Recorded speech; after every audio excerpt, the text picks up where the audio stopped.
Hello and welcome to Diversity in Research. My name is Lachlan Smith. And I'm Jakob Feldtfos Christensen. Today we are talking to Randy Ozden from Streamlyne. He's the CEO of Streamlyne. And we invited him on after we had a demonstration of their software FundFit. And we were impressed with what it could do, but we also had some questions.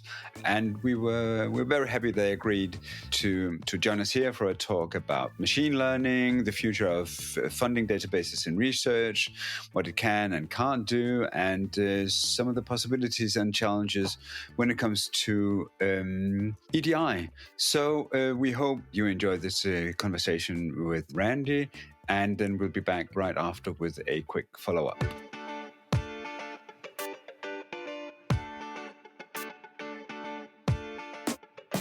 And so we are joined here by Randy from not so sunny as California, apparently, but from California at least. Welcome to the podcast.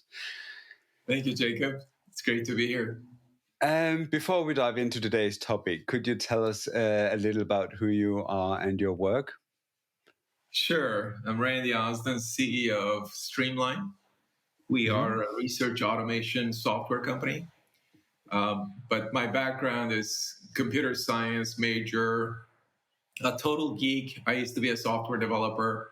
I worked for large software companies for a long time. In fact, I was based in London, England for 3 years, working for an American software company that had presence there. And in 2003, I was crazy enough to say, I want to have my own startup. So fast forward to today, we're going to celebrate our 20th anniversary this June. And basically, we have become quite a successful company, if I might say so, in research automation and research-related solutions. We have customers from coast to coast, all the way out to Puerto Rico.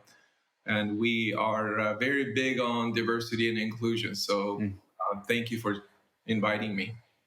Cheers. Of course, because we of course asked you on because we had an introduction to Streamline's new search tool for research funding. It's called FundFit, and we had a really good conversation with you guys about it, and so we thought it would be a good idea for the podcast because it's definitely the way things are moving with artificial intelligence and etc. So could you tell us a bit about FundFit and why you think this supports EDI work?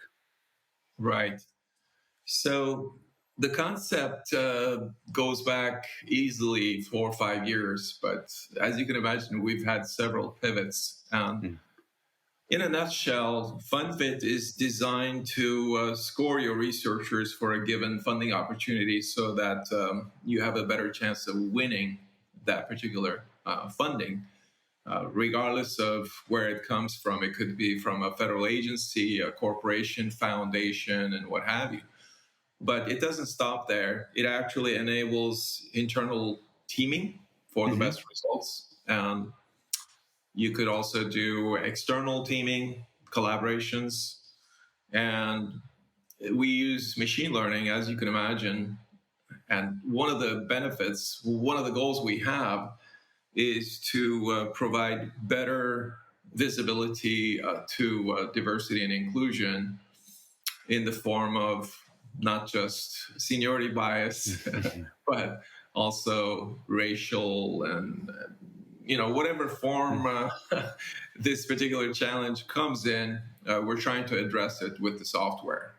It sounds incredibly ambitious, exciting, really exciting, but really ambitious. And, if this kind of approach to developing research teams and be they, as you say, like internal, perhaps within an institution or looking more globally, if this can work, then I think it has the potential to really grow the outlook, I guess, of researchers in terms of the collaborations that they might get involved in, which is a really good thing.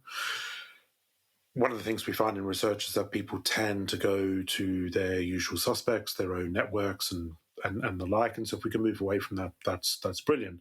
Now, you've just touched on there, and we don't expect you to give away all your state secrets and all your company's secrets in terms of how you do this, but how might you take into account some of these diversity characteristics that are out there, and not just focus on things like bibliometrics, which still tend to favor sort of, essentially white straight men in academia.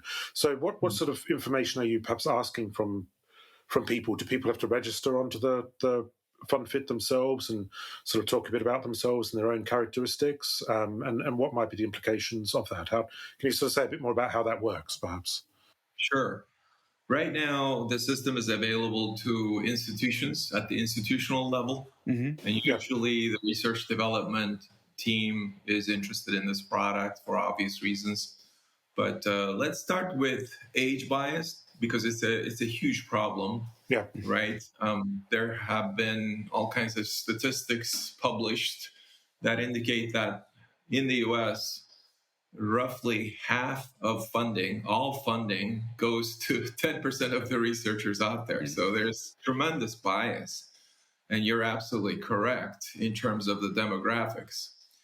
And what we're trying to do is the system looks at all kinds of signs when it comes to past success. And along with that, unfortunately, the machine learning algorithms are also biased, right? But what we've done differently is that once you have a core team, we ask the institution if they would like to include some young and hungry researchers into the fold. Mm-hmm. So as the co-PI or the third or fourth person, depending on the size of the opportunity.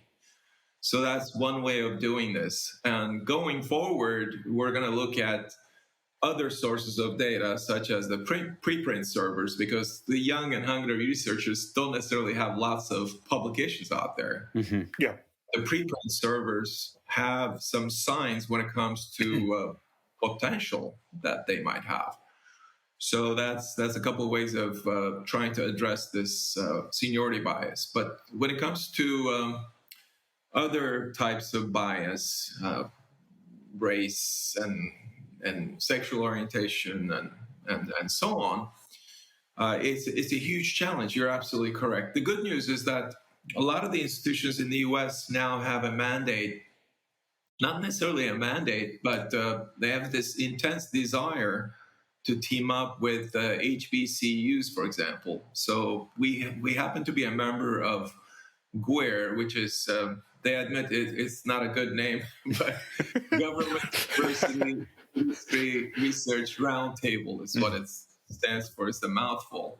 But it's a division of the National Academies. It's a highly prestigious organization. It's by invitation only. We're a member. So at so many of the meetings, they talked about how big research institutions are ones, and in some cases, more than $1 billion in research expenditure, are interested in adding researchers from HBCUs, historically Black colleges and universities. So that seems to be gaining a lot of momentum, and we're going to facilitate that in FundFit. And the same goes for Hispanically oriented institutions. So that seems to be happening out there, and FundFit is going to help with that particular collaboration. But other than that, you are correct in that once a researcher is in the system, they have to volunteer certain types of information, because a lot of this information is not out there, right? Yeah. So it's, opt-in type of engagement. And if we have the data, then we have a much better chance of including those individuals. And that includes women and minorities and all the things that you mentioned earlier. So those are some of the things we're trying to do right now. So it sounds like this is a real, it's a period of evolution in a sense. Would that be fair to say that you'll always be looking to add different dimensions to the software to help it get, smarter, more relevant to funders, or sorry, not to funders so much, but to researchers? Is that a fair sort of thing? It's an ongoing process. Absolutely correct. I'll give you one example. Going forward, So right now, FundFit is available for institutions, but hopefully in 2-3 months, we're going to open it up to individual researchers, because many of these researchers are constantly looking for funding, but unfortunately they work for small institutions that may not be able to afford a software product like FundFit. So we'll have a very low fee threshold for the researchers, and again, they're going to opt in, and hopefully they'll go into their profile and add information. So the system going forward is going to look at a lot of different data sources. I mentioned one of them, which is the preprint servers, but also patents, for example, and other types of data sources, so that we can we do triangulation when it comes to the machine learning algorithms, and hopefully make the right recommendations and facilitate EDI in the process. Yeah, and I definitely, because I remember when I saw the demonstration, I see the clear potential, particularly on the age, as you say, but and certainly on identifying talent, both within your institutions, but particularly in other institutions, because you simply don't have that possibility, and learning about them before they become a name. I think I can definitely see there's something very interesting there. And also, as you say, the moment you can triangulate and move into patents and preprint servers, so that we move away from bibliometrics and can perhaps look at different types of impact and research impact beyond scientific publications, and perhaps move into societal impact, then you can certainly begin to develop some teams that it's very difficult unless you have a very big network. So I think that in that sense, I think it's incredibly interesting. But as we also touched upon, you say it's an opt-in solution when it comes to some of these other personal characteristics. And then, of course, you have the whole question, like we have with open science: how much data do we want the algorithms to have about us? And the security levels, because it's easy right now when you can say you're in a system, and a political system, where you can, as a software provider, say, well, we keep them secret, but we don't know what the next government is going to look like, and suddenly things are out there. That should be personal. Right. It's a balancing act for sure. But going forward, hopefully, we're going to have access to more and more information, and research impact is definitely one aspect of the equation. You are correct. A couple of years ago, I did a presentation on research impact for Incura, which is a very large consortium here, as you know. And there are good tools out there done by Elsevier and Digital Science and others. And they are starting to leverage social media and other data sources, and some of this information is out there available. So if we could tap into other aspects of research impact, as you put it, that's one more data source for us. So the more the merrier. Yeah, and also it feeds into probably also, and I don't know the statistics on other countries, but I know that here in Denmark a few years back there was a report that showed that most of research was actually done outside universities. And the moment you're outside a university, you will probably also be doing other things than just the scientific publications. So there are all sorts of workshops and reports and different programs developed that is registered nowhere, that where you have a lot of scientific impact and people doing all sorts of relevant things. That's right. Yeah, so you have to take into consideration books and presentations at conferences, for example. Sometimes they come out of nowhere, but they are hidden gems. So you are correct. The good news is FundFit is extremely data hungry. So Yeah. if we could get to some of these other aspects of data, it'll be even better. Yeah, and in that sense, I think it will be really interesting. My concern is still about personal characteristics, because some of these algorithms quickly learn. We'll know an example we have used here a lot of times is Netflix, but also Instagram.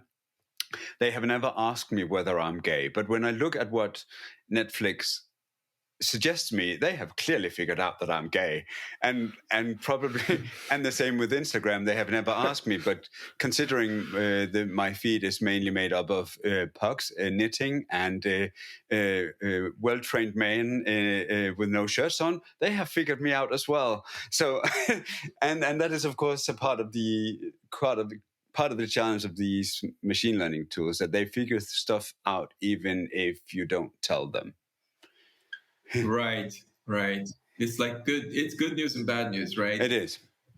In some ways, you want that particular software product to give you pretty much everything, everything under the sun, without any kind of spin or orientation, if you will. But in other ways, you should be able to tell it, okay, give my content priority when it comes to these aspects that I'm interested in. Unfortunately, it's not out there right now. It's a very frustrating conclusion that you have. That is absolutely correct. And hopefully going forward, things will get better. In some ways, Europe is ahead of us when it comes to data security and privacy. You have very severe penalties if the companies don't comply, and so hopefully it'll get better going forward. But you are right; it's a dilemma right now. It is, but that is also a bit the perfect segue to the other thing we discussed at the presentation, is that because this could be really, really great when it comes to internationalization, and you look for collaborators from parts of the world where you have no network, but where it's necessary, particularly when it comes to climate and other global crises that you can't solve in just one institution or even in one country. But for one, how do we ensure that the system doesn't become cluttered and impossible to navigate the moment you move beyond the US? And also, and what definition of excellence do we work with then? Because what is considered excellent might differ significantly from an Ivy League university to a rural university, let's say in Nigeria and Bangladesh. But these might be relevant for relevant regions for a particular project. How can we navigate that? It's an excellent question. So last year, Streamlyne attended the eArma conference in Oslo, Norway. It was an eye-opener for us. We didn't have a booth. We attended all the sessions, and we did speak with some of the vendors that had presence there. But we're extremely encouraged in that we'll be able to partner, I think, with some European players and include European, African, and pretty much international data in FundFit. Because ultimately, we want to be able to say, okay, would you like international players in the fold? It has to be configuration based, because you could turn blue in the face telling institutions they should team up with international researchers, but at the end of the day, sometimes they just can't or won't. So research in general is becoming more and more global in nature, and I think we're going to see more collaborations going forward. However, there could be restrictions internally, or the funder may be DoD, and it's highly sensitive, national security related research perhaps. So some of this has to be configuration based, and you could turn on or off certain parameters in the system. But we were extremely encouraged in that going forward in phase 2, in the third quarter, possibly the fourth quarter of this year, we want to include international researcher data. And you are correct in that our guidelines here or signs of success or metrics are not necessarily the same in Nairobi. And so the institutions have to look at different aspects, and the system, again, we do machine learning and we look at certain types of information that's relevant and especially for collaborations. And that has to be there for the institution to say, I'm dying to, team up with some people from wherever in the world, and let me take a look at their background, because my usual parameters don't work here, right? Yeah. So it's going to have to be somewhat institution specific, but we're encouraged. I mean, it's really amazing what some of the researchers out there are doing in different countries. And yeah, exactly. Yeah, it'll be interesting to see, won't it? Sorry. Yeah, Lachlan. I was just going to say, like, we know from experience, like Jakob and I have been around research and research management for some time, and it sounds like you have as well, Randy, in that sort of sphere. Like, we know that in a lot of these relationships or collaborations, research collaborations between Global North and Global South partners, they're quite they can be quite one-sided in terms of where the power sits in those relationships. And I wonder if this type of software has the potential to help shift the balance a bit in that relationship in a positive way, to make it a little bit more equal. I mean, I don't know if I've worked out in my head exactly how that would work, but it feels like that maybe there's some potential there. I don't know to say quite what that looks like, but maybe there's some potential there. Yeah, it's a challenge. I think once we have pretty much all the researchers in the world in the system, according to ORCID, there are 8.4 million active researchers. And that's the core group, by the way. It doesn't include some of the peripheral groups, but that's a lot of researchers. So especially for individual researchers, institutional membership is a little bit different. I think if you have international members that are pursuing a particular funding opportunity, it's entirely possible that they may have the PI, the lead PI from Belgium or from Kenya or what have you. And it is possible for them to say, I want to team up with someone in the US or in the UK. Yeah. So that's going to be possible. But beyond that, right now, you're absolutely correct. Certain countries, and China happens to be number one when it comes to the government investing in research. They totally surpassed the US. But China is like a black box. It's very difficult to team up with them. And we've had all kinds of issues in the US. I'm sure you've heard about some arrests and shadow labs and things like that. So there's a lot of caution right now in the fold. But yeah, it's a dilemma. You're absolutely correct. The power when it comes to getting funding is in the hands of certain countries and certain institutions, honestly. Talk about the usual suspects, as you put it, constantly getting the biggest piece of the pie. Research pie is a zero-sum game, as you know. But if you look at the Herd report, I'm sure you're familiar with it. It ranks all the research institutions in the U.S. when it comes to their research funding. The top 10 have been there. They've been there for a while. But I do see the potential. I should talk about the moment you, by machine learning, could paint a more complex picture, including other impact factors beyond the publications, and could look at societal impact, and then you can suddenly, and you have the possibility to add geographical parameters perhaps in your search as well. And that moment you could suddenly have the possibility of finding people in ways that I think you probably never could, because no one person would be able to juggle all of those parameters at once. So I think that it's probably not easy, but if it could be done, I think there is some tremendous value in all of those things. If it doesn't become too cluttered,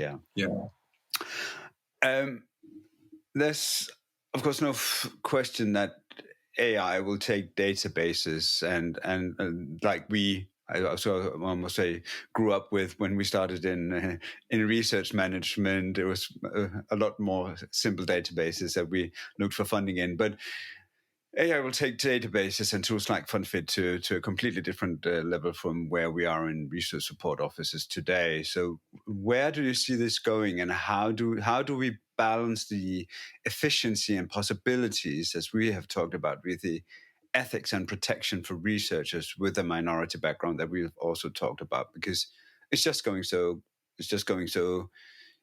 fast, and sometimes it feels like there's of course been a lot of chat about ChatGPT, and particularly with the new one, and sometimes the people behind it even say, yeah, it does things and it's really, really great. We don't know how it learned to do that, and that can be a bit scary sometimes. Mm-hmm. Absolutely. So we want to address the problem a couple different ways. Mm-hmm. Number one, once we have all the researchers in the system, that immediately implies that we're having all the HBCUs, the Hispanically oriented institutions, and of course, international researchers from all walks of life.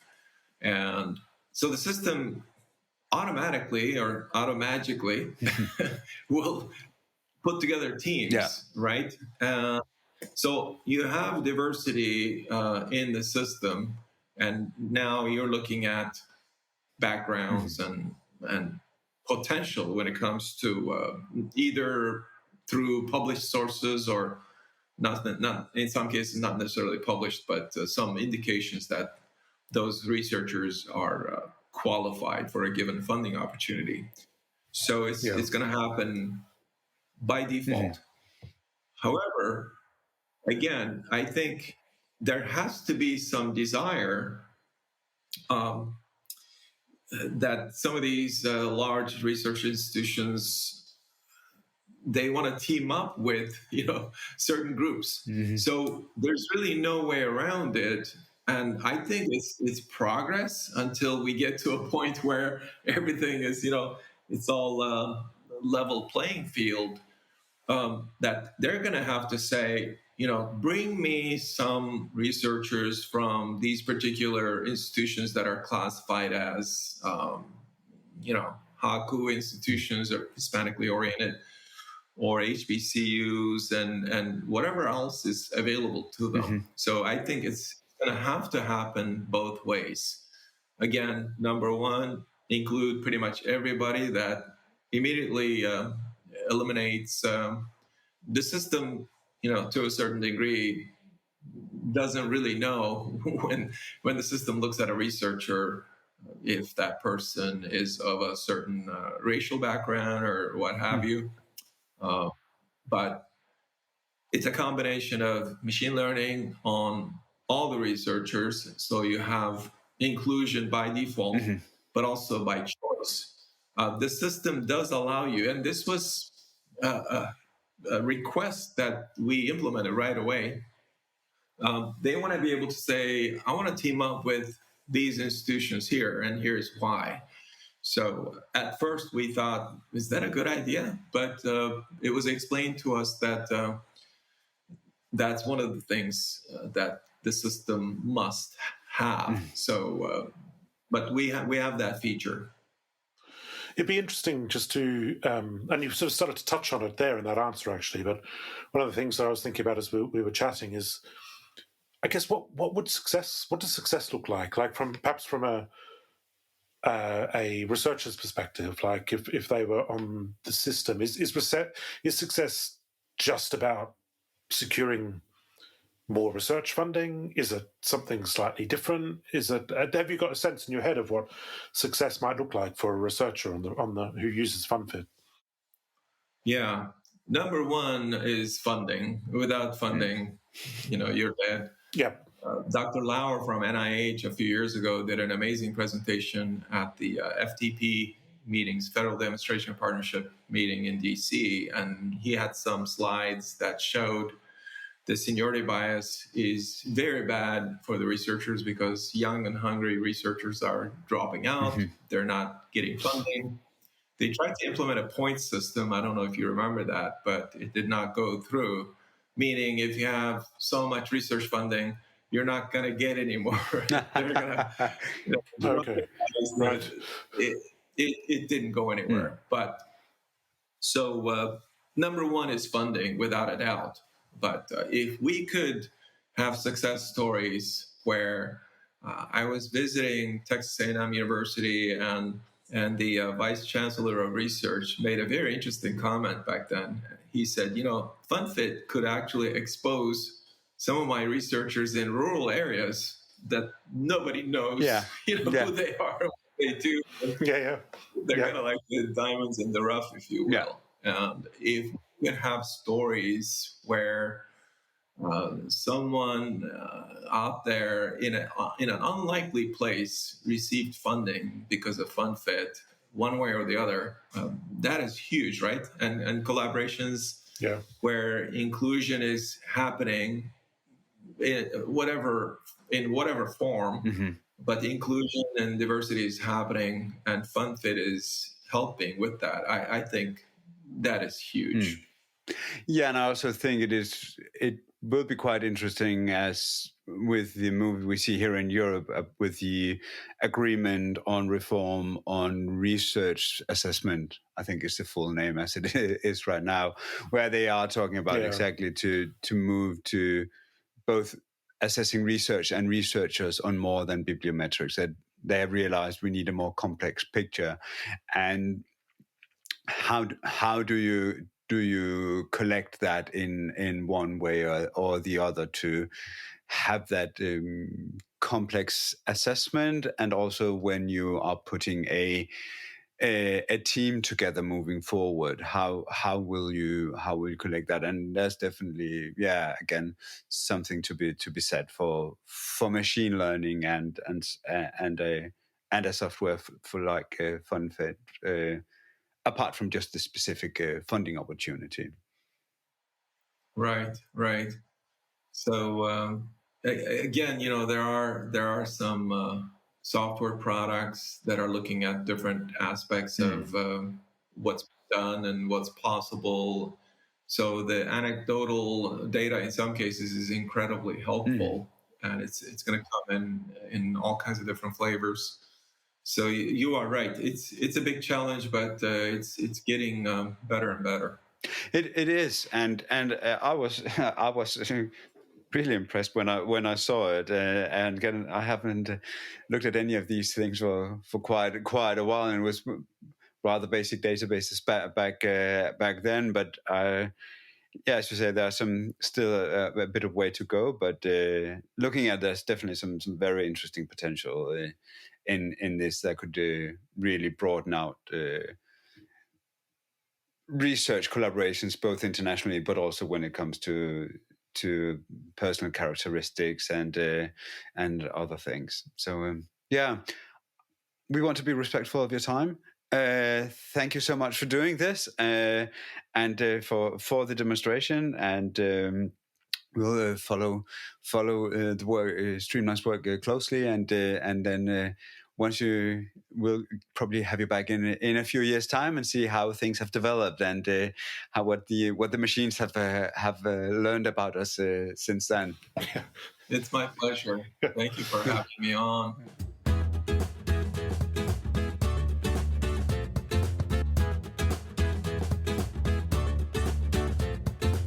And that was our conversation with Randy. Lachlan, what was your takeaway points from this conversation? Well, I'm sure this won't come as a surprise to you, Jakob, but whenever it comes to software solutions for things, I'm a bit of a skeptic. I am a bit of a skeptic. So I'm sure that's not a huge surprise, but I was encouraged. Now, I think there are some challenges to programs like FundFit, but I was encouraged by the conversation. And I guess the main things I was encouraged about is the fact that Randy was very open up front to talk about, that there are problems around equality, diversity, and inclusion within higher education. He recognised that, his company recognises that, and that they want to try and find a solution for that. And in this case, it's particularly around research funding and making sure that you're getting the best talent to join your research team and to apply for research funding. So that was encouraging. I was encouraged by the breadth of thinking. I think they recognise that EDI and inclusion is complicated. That it's not as simple as finding one magical metric that you can incorporate and that will solve all of your problems.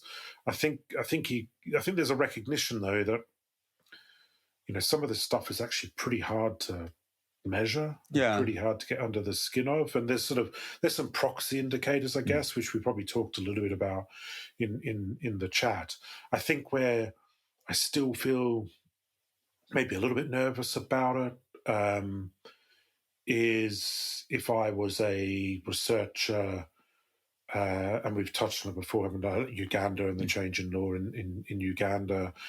For those who don't know, they're very stringent anti-LGBTQ laws. They've just implemented, potentially resulting in death penalties and things like that. If you're a researcher in that space and you want to register on a software platform like this, and then you might be a bit nervous about, well, do I disclose all of my personal characteristics and what my areas of expertise are? Exactly. So I guess there's still some hurdles to overcome. I don't really know what the answers are. No. For that off the top of my head, but it's positive, and maybe it's a contribution. Maybe something like FundFit is actually a contribution towards helping to make the research funding landscape and research collaboration and internationalization more diverse and more inclusive. But we shouldn't rest on our laurels and think that this is going to be the solution for everything. No, exactly. And we didn't even touch about whatever when they want to ask in countries where you're not even allowed to ask, and stuff like that. As you said about the GDPR laws in Europe, it is of course a lot more complex than in other parts of the world. So but as we talked about with him, there are some potential, and as we said, I think particularly when it comes to recognizing talent, there are some opportunities there, and seeing who are how do we get beyond these usual suspects when we are building a consortium both internally within the institution, but also when we want to work with other institutions. The possibility of highlighting new potential collaborators that might be even more relevant than the ones already, and particularly as machine learning can look at so many more parameters and factors than any of us can do, and you don't have to have a bibliometric analysis and then look at somewhere else and look up patterns. You can actually develop into one score, and it's of course tricky when you don't know exactly the algorithm behind it, what's exactly behind the score. But still, I could, as we talked about, there are definitely some potential when it comes to age, or particularly PhD age, perhaps not so much actual age. And then of course, who has funding, who hasn't funding? Are there someone who are quite highly ranked, and perhaps particularly women that we haven't thought of usually, that might score higher, but you don't recognize them because they're not part of the usual gang of white men going out for beers at conferences. Yeah, and that's the flip side, isn't it, to what I was saying earlier about a researcher in Uganda who might be gay and risk being outed. Like, as you just said, that there might be researchers out there who join the system, or their institution, buys into the system, and actually they get approached on the back of it by a potential collaborator that they didn't know, perhaps would never have come across, and it might lead to a great collaboration and research project. So, there are potentially positives to come out of it. I think it'll be interesting to see how it evolves over the next few years, and how many of those 8.4 million people who are active on Orchid end up in the system, because it feels like critical mass is quite important, but with that critical mass also means there's a shed load of data in there about people, and you want to make sure that that's as secure as possible and that the algorithms aren't end up having their own biases. Exactly, and that's of course as always there. And then as we just talked about when right after the interview, and we didn't get to cover that during the interviews, that also. And now I'm actually going to go there. You told me not to, but the go the Spider-Man way and say with great machine learning comes great responsibility, and that goes to the universities. That the moment you can do this, and particularly if you at a global level, this is a whole new tool for systematic brain drain. Not that it's not already happening, as you said when we talked before, but there's some really dire consequences there that universities have to face it, just because we can identify these talents globally. Attracting them is perhaps not the best solution. Perhaps the best solution is actually to see how can we help them develop a research environment in their own country instead, and how universities will handle that responsibility. Let's wait and see. Yes, I think the jury's out on that one. Yeah, I think that's probably the right way to frame it. But there are some potentials in this, and some things that we couldn't do before. And as a software developer, he of course has to look at as a potential. It's our role to be the grumpy old man who says, "What about this and what about that?" But this is of course a way it's going, and it is just how do we balance out the potential with a responsible way of doing it, and with integrity towards particularly people with minority background, that we want to give a possibility, but we also want to keep them safe, because it is an actual problem, as we've discussed many times. Because this is, of course, developing incredibly fast. I mean, we're in April right now, and if you look back to December, nobody had heard about ChatGPT, and now it's everywhere. So yeah, this is of course developing incredibly fast, and we'll try to keep up, and also probably see if we can have conversations with other of these software solutions in research management, and see how they tackle some of these problems. Definitely. All right. This episode was produced and edited by Arthur Deligne, as usual. Thank you, Arthur, for saving us when it comes to all of the technical aspects of this. If you want to follow us, please do so. We're at Twitter at DivResPod, DIVRESPOD. You can follow, and you can also contact us there with suggestions for topics or guests. Yes, and if you want to find out more about what we're up to, you can check out diversiunity.com, where you can find out about the different types of support and advice and work that we do with research institutions across Europe and everywhere else. And of course, if you're not already subscribing to the podcast, wherever you listen to podcasts, please do give us a rating. 5 stars, just a lot easier, isn't it? And then recommend the podcast to colleagues and collaborators, friends, parents, whoever who might think it's relevant. We do heavily rely on these recommendations and subscriptions, etc., etc. So help us grow the audience for all the people who want to know more about diversity and internationalization in research and research management. Brilliant, and we'll catch you all in a couple of weeks' time. Yep. See you soon. Cheers. Bye. Bye.